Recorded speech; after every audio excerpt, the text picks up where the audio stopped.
Hey, this is Richard Hanson from Impact Presentations. Recently, I had the opportunity to MC or facilitate an event where the community went to meet the upcoming or the candidates for an upcoming local election or local government election.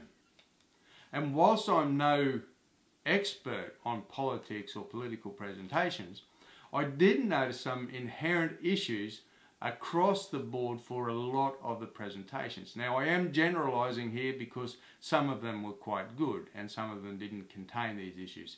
But I did want to mention these issues, and there was 3 of them that stood out for me in particular. The first one was, what was the core message? What was the real platform that we should remember you by? What is the one reason, the big why should I vote for you? And I can tell you, for a lot of the presentations, that really didn't come through. There was a whole bunch of stuff that they said they could do and they wanted to do and what have you. But what I really want to know is, give me one thing, give me something that I can sink my teeth into and say, that's the person I want to vote for. The second 2 really tie in together.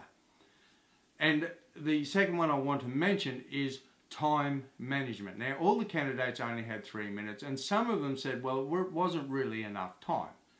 Well, when you've got 14 candidates, you really can only allow a certain amount of time. And at the end of the day, the time doesn't matter. The time is the time. It is how you manage the time that is really, really important. My recommendation is to time your presentation for around 80% of whatever time you are given. That way, if something unexpected comes up, you are able to address that and know you still have a little bit of breathing space. The third thing, which really ties into a little bit of time management, is the closing statement. There was really no strong close, and for a lot of them. And the reason I say it ties in is because some of the presentations that started to go over the 3 minutes, their closing was basically the MC or me coming onto stage and saying, I'm very sorry, but time's up. That was the close. And the simple fact is that people will remember mostly your opening and closing. And if that is your close, you do not want to be remembered for getting hauled off stage.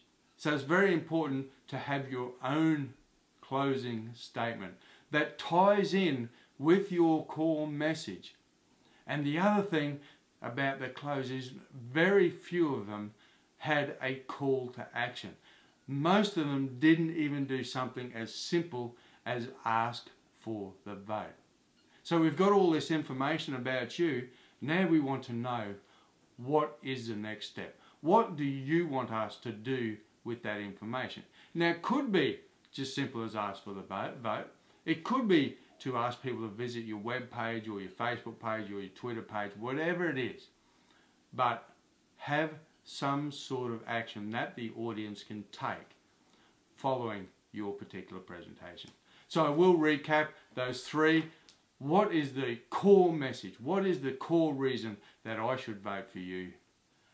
Manage your time well so that you have a little bit of breathing space, and your closing is going to be your own, not that of the MCs. And of course, give us something to do following your presentation.